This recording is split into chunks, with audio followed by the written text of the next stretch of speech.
बिस्मिल्लाहिर्रहमानिर्रहीम। सबसे पहले तो मैं कहता हूँ कि देर आए दुरुस्त आए।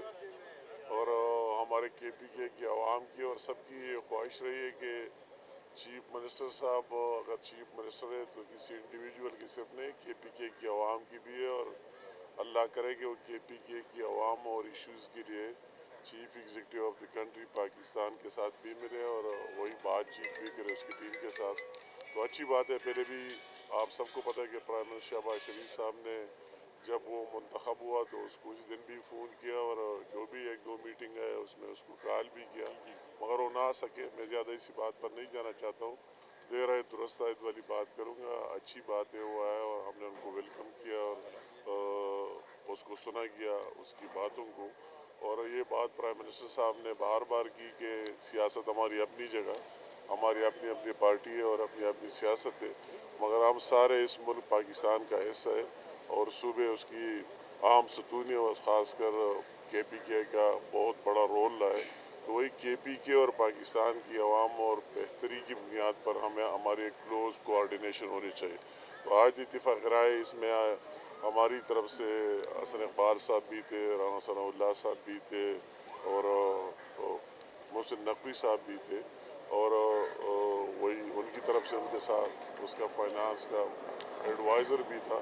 तो इस बात पर तो उसूली इत्तेफाक है आइंदा भी हमारे राबते और कोऑर्डिनेशन होनी चाहिए। उसने बेशक उसका हक राइट कि वही सुबह की बात हो, सबसे बड़ी बात हो वही जो दहशतगर्दी हो रही है, इस पर भी उसने भी बात की। हमारा भी ये मौक़िफ़ रहा है कि दहशतगर्दी किसी पार्टी या इंडिविजुअल का कोई उसका काम या उसकी बात नहीं, ये हम सब का इशू है, पूरे पाकिस्तान का इशू है। तो कम अज़ कम हमें इस पर एक मौक़िफ़ अपनाना चाहिए, क्योंकि इसके अलावा तो दूसरा हाल ही नहीं। अगर दहशतगर्दी के ख़िलाफ़ भी हम एक पार्टी से एक मौक़िफ़ आ जाए और दूसरे दो, तो हमारे आवाम को भी वही कंफ्यूज कराता है। और मैंने तो उसका इस बात पर उसके आने पर भी शुक्रिया अदा किया और साथ साथ उसकी कल स्टेटमेंट पर भी कि आपने इतना तो अच्छा हुआ कि ये मान लिया कि दहशतगर्द आए लोगों के घरों के अंदर घुस गए। तो इसी चीज़ पर हमें कोई सियासत और उससे बाहर आकर बात कर लेने चाहिए। इदारों की बदनामी के हवाले से वो किसी इंडिविजुअल या पार्टी के नहीं है, वो सारे मुल्क है। इसी पर भी बात हो गई कि वही इदारों के ख़िलाफ़ बयानबाजी करना, इस तरह स्टेटमेंट देना कोई अच्छी बात नहीं है। इससे हम सबको इससे दूर रहना चाहिए मुल्की मफादात को मद्देनज़र रखते हुए। इस बात में प्राइम मिनिस्टर साहब ने भी कहा कि इसमें तो कोई दूसरी शक नहीं कि KPK के आवाम जितने सफ़र हुए और सफ़र हो रहा है इस दहशतगर्दी में, उसका मिसाल नहीं मिलता और किसी जगह। और इसका भी हमें सबको इतराफ़ कर लेना चाहिए। अगर हमारे लॉ इन्फोर्सिंग एजेंसीज़ के लोग हैं और वही हमारे अफवाज पाकिस्तान है और दूसरे IPSU पुलिस हो, उसके जवान जिस तरह उनकी शहादतें हो रहे हैं और हम डेली उसको देख रहे हैं उस मुल्क में अमन और पीस कायम रखने के लिए, तो कम से कम ये एक बात सबसे बड़ी बात बकाया बातें चलते रहेंगे कि इस नासूर के ख़िलाफ़ जिस तरह APS के वाक़े के बाद नेशनल एक्शन प्लान बना था और सारे लोग इसमें शामिल थे, तो हमें अभी भी इसके ख़िलाफ़ एक ही बात कर लेनी चाहिए, अपनी सियासत को पीछे रखकर कि सियासत में हम क्या हासिल करेंगे, मगर ये बात एक ही कर लेनी चाहिए। अच्छी बात उन्होंने अपने, मैं शॉर्टकट बात करूँगा, उन्होंने अपने वही जो उसके इशू है, माली इशूज़ है, अपने वाजिबात और इसकी बात भी की। अच्छी बात है। दहशतगर्दी के बाद उसकी जो माली इशूज़ है, उनकी फ़ंड की रिलीज़, उसमें सेक्रेटरी फाइनेंस बोसाल साहब भी मौजूद थे और उसका एडवाइज़र भी था। तो बोसाल साहब ने वही स्टेटमेंट दी और उसने इसको इंडोर्स भी कर दिया कि अभी तक KPK का जो शेयर बनता है, जो हिस्सा बनता है, उनकी कोई लाइबिलिटी हमारे पास नहीं, सबकी अदायगी हो चुकी है। मगर बकाया हम कहते हैं कि ज़्यादा से ज़्यादा मिलना चाहिए। हम भी ये बात करते हैं कि ज़्यादा मिलना चाहिए। हमारे वही इश्यूज़ जो कोई एक फिगर देता है और कोई दूसरा फिगर देता है, हम भी कहते हैं कि वही इन इश्यूज़ में बैठकर रिजॉल्व करना चाहिए। अगर मर्ज अज़ला की बात हो कि वही उनको जो 100 अरब का वादा किया गया था, हम भी कहते हैं वही हसन इकबाल साहब ने भी सबूत के साथ प्लानिंग से वही दी कि 4 बजट जो इमरान खान साहब के दौर में पास हुए, उनमें मर्ज अज़ला को कितना हिस्सा मिला और उसके बाद कितना मिला है, तो उसमें भी बाद में वही बेहतरी दिखाई गई और हमने उनसे بھی ان کے ساتھ ان کو مزید ملنا چاہیے، جتنا زیادہ ملنا چاہیے.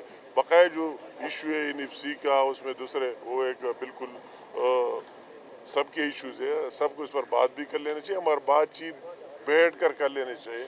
مذاکرات سے تو اس پر آج کی میٹنگ میں اتفاق ہوا ہے کہ سیاست اپنی جگہ، مگر صوبے کی ریپریزنٹیشن ہونی چاہیے، اور چیف منسٹر اور یا PM ہاؤس کے درمیان اور صوبائی حکومت اور فیڈرل گورنمنٹ کے درمیان کلوز کوآرڈینیشن ہونی چاہیے. تب ایشوز آگے بنیں گے اور تب آگے بات ہوگی. امیر مقام صاحب، آپ نے کیا ان کو as a gesture good will offer کی ہے کہ عمران خان صاحب سے ان کی ملاقات کرا دیجیے؟ نہیں، ہم نے فیملی کی اس کی کوئی بات ہی نہیں ہوئی، بس اس کی کوئی بات، کوئی سیاسی بات نہیں ہوئی. 8 فروری کو نہ اس کی بات ہوئی اور نہ سیاسی بات ہوئی. 8 فروری کو یہاں پر آ رہے ہیں، 8 فروری کو وہ لوگ اسلام آباد احتجاجی لے آ رہے ہیں. اس کے علاوہ جو آپریشن ہو رہا ہے اس حوالے سے ہم نے کوئی بات، میں نے جو باتیں ہوئی آپ کے سامنے رکھ دیے. ایک یہ دہشت گردی والی بات، وہی بات آپ کے سامنے رکھ دی، اور اس پر اس نے ایگری کیا، اور ہماری یہ بات تھی کہ یہ خواہش کہ سب کو ایک ہی بات کر لینی چاہیے. ہمارے ساتھ اگر کوئی دوسرے آپشن ہو، آپس میں بیٹھ کر آپ بتائیں، بالکل آپ کو آن بورڈ بھی لینا چاہیے. اگر آپ کے ساتھ ٹھوس کوئی آپشن ہو، اس کا احترام، رسپیکٹ بھی کر لینا چاہیے. مگر ساری اس پر اتفاق ہوئی کہ دہشت گردی ایک ناسور ہے، اور سب کو مل کر APS کے واقعے کے بعد جس طرح پیرامن آیا تھا اور پیس آیا تھا، اسی طرح ایکٹ کر لینا چاہیے. جو ان کے فائنینشیل ایشوز تھے واقعی وہ اس نے کہہ دیا، حسن اقبال صاحب کو بھی کہہ دیا، شہباز شریف صاحب نے، اور بوسال صاحب کو بھی کہہ دیا کہ آپ ان کے ساتھ بیٹھ کر جتنا میکسیمم پاسبل، اس کا یہ میکسیمم اس بات میں تھی کہ جتنا میکسیمم پاسبل ہو، ممکن ہو، جو کچھ ہو سکتا ہے وہی مدد، وہی KPK کی عوام جو مشکل میں ہے ان کا مدد کرنا ہماری اولین فرض ہے، اور کرتے رہیں گے. اتنی بات. ایک تنازع چل رہا تھا کئی دنوں سے کہ تیراک کا آپریشن وفاق کہتا ہے کہ خیبر پختونخوا حکومت کی جانب سے انخلا کرایا گیا، اور جی صوبہ کہہ رہا تھا ان کی طرف سے. آج آپ یہ ڈسکس ہوا؟ آج جو آپ سے میں نے آپ کو جو باتیں بتایا، اس سے زیادہ کوئی بات ڈسکس نہیں ہوئی. جو ڈسکس ہوئی میں نے آپ کے سامنے رکھی. یہ پہلی ملاقات تھی جب ہونی جا رہی ہے اور کب ہوگی؟ نہیں، ہم نے کہا موسٹ ویلکم اینی ٹائم، جب بھی کوآرڈینیشن ہونی چاہیے. آئندہ بھی میٹنگ میں آنا چاہیے، اور جس طرح نیشنل انٹرسٹ کی ایشوز ہو اس کے اپنا پوائنٹ آف ویو دینے چاہیے. جب دہشت گردی کے حوالے سے بات ہوئی ہے امیر مقام صاحب، جب دہشت گردی کے حوالے سے بات ہوئی ہے تو ظاہر ہے وادی تیرا کا ایشو بھی آیا ہوگا، باقی ایشو بھی آئے ہوں گے. تو مطلب یہ سارے، یہ بات تو میں نے سیم صاحب کا شکریہ بھی ادا کیا کہ وہی بات کہ اچھی بات ہے، اس بات کی ضرورت ہے. میں کہتا، میں نے تو اندر بھی کہا کہ میں یا حال میں ہم بیٹھے ہوئے لوگ سب سے زیادہ میں دہشت گردی کا وکٹم رہو اور شکار رہو، اور کس زمانے سے رہو آج تک. تو میں نے کہا اچھی بات کہ آپ نے یہ بات ایڈمٹ کرا دی، اور آپ کو ایڈمٹ کرا لینا چاہیے کہ واقعی دہشت گرد ہے اور لوگوں کے گھروں کے اندر گھس چکے ہیں. تو اس کے لیے ہمیں لاعمل طے کر لینا چاہیے کہ ان دہشت گردوں کو کس طرح نکالنا ہے، کس طرح صاف کرنا ہے. اتنی بات. ایک سوال ایک تاثر دیا جا رہا ہے ڈیل کا، کہ کیا یہ ڈیل کا پہلا آپ کہہ سکتے ہیں کہ پہلا بارش کا خطرہ ہے، کہ ڈیل ہونے کو جا رہی ہے؟ نہیں، اس میں کوئی یہ بات آگے کوئی بات نہیں ہے. میں تو کہتا ہوں اس کی ذمہ داری تھی جو اس نے ابھی تک نہیں نبھائی، اس کو نبھا لینا چاہیے، اور صوبے کے حقوق اور رائٹس کے لیے ایز اے چیف منسٹر اس کو بات کر لینی چاہیے. ہمارا یہ فرض بنتا ہے کہ ہم نے اس کو کہا کہ بالکل آپ کا رائٹ ہے، آپ چیف ایگزیکٹو ہے، آپ منتخب چیف منسٹر ہے، آپ کو ویلکم جس ٹائم آتے اپنی بات کرے، اور اس ایشو پر لوگوں کی ذہنیں ڈبل نہیں کر لینے چاہیے. جو حقائق ہے، جو فیکٹس ہے دہشت گردی کے خلاف، ہمیں عوام کو وہی دکھانا چاہیے، وہی بولنا چاہیے. یہ ہمیں نہیں سوچنا چاہیے کہ ہمارے ووٹ کم ہو جائیں گے، زیادہ ہو جائیں گے. جو فیکٹس ہے اور جو حقائق عوام کے سامنے سب کو رکھنے چاہیے. Thank you.